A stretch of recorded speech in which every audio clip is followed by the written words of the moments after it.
Hello everybody, my name is Lizzie and this is a paper that has been developed with my PhD student, friend and colleague Tina.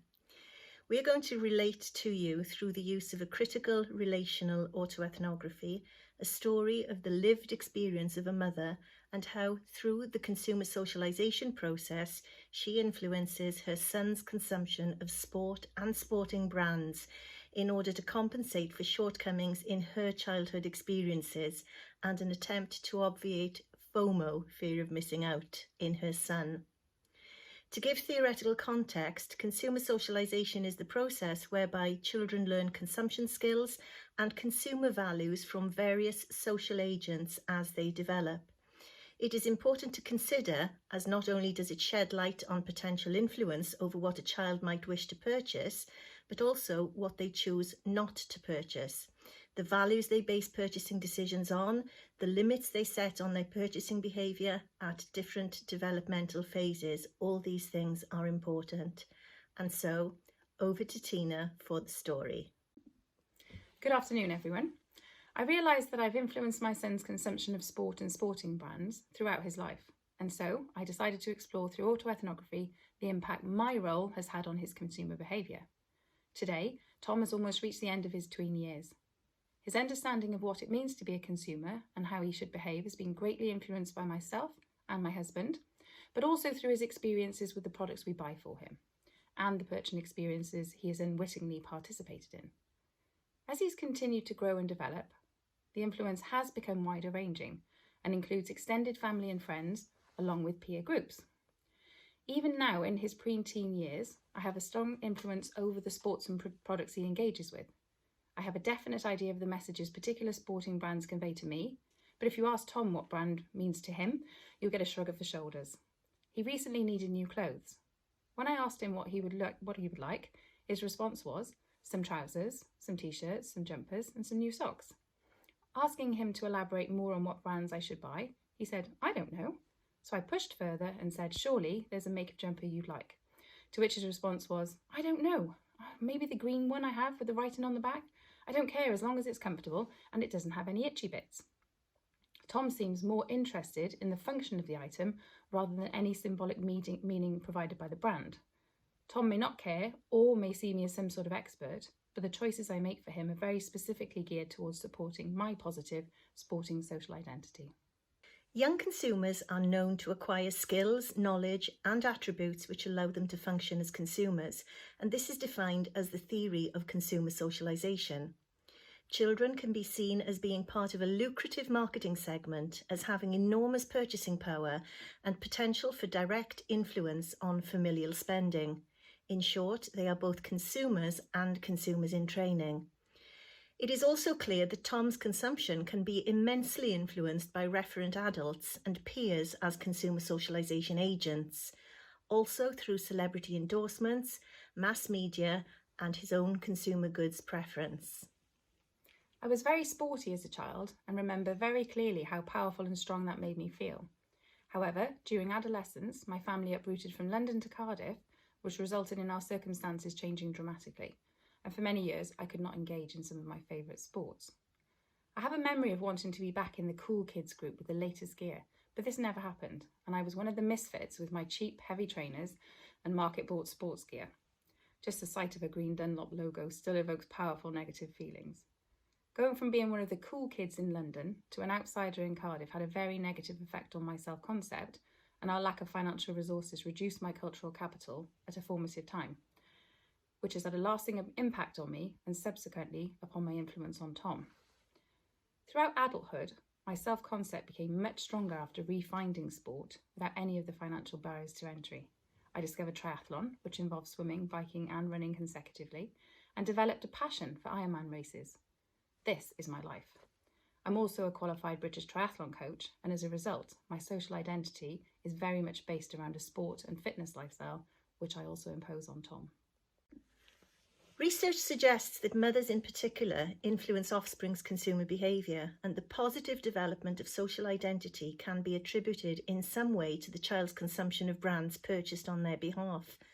Again, this relates to the theory of purchaser in provider mode. In contrast to my childhood, Tom wants for nothing.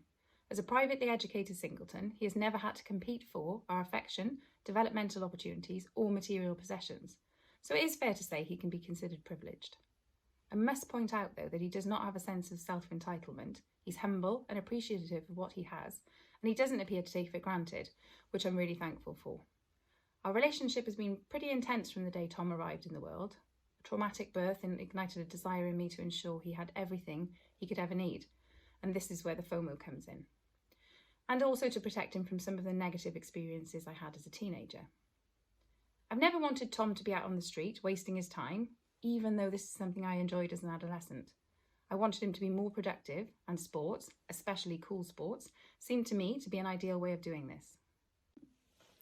Tina's intense relationship with Tom has resulted in a phenomenon called the privatisation of childhood, where activities are structured and controlled by the parents.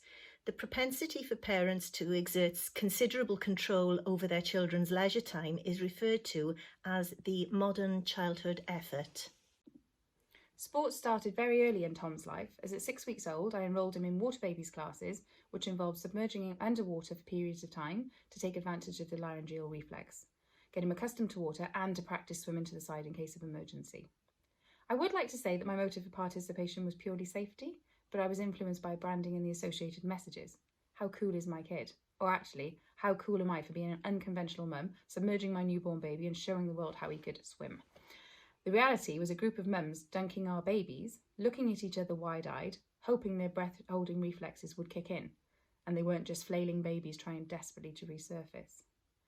We weren't deterred by this, and the photograph at the end of the course was not to be sniffed at either. How can having a Nirvana baby not be cool? My pride in this activity continues, and we still have awesome comments from visitors when they see the photographic evidence. It is quite clear that this activity was related to the development of positive parental social identity. Tom did not make any decisions relating to this. What also emerges here is the potential for vicarious conspicuous consumption and also consumption symbolism. Tom didn't excel at football, but his desire for kit, like the one Josh is wearing, was grounded in the belief that it would make him a better player.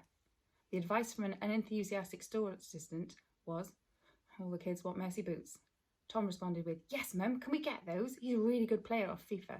And so my purchasing decision was influenced by Tom, his peers, and a celebrity through a virtual platform.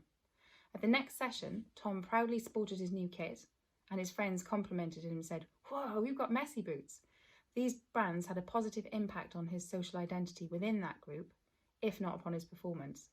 Sam's new image also reinforced my social identity vicariously, even if it was a case of all the gear and no idea.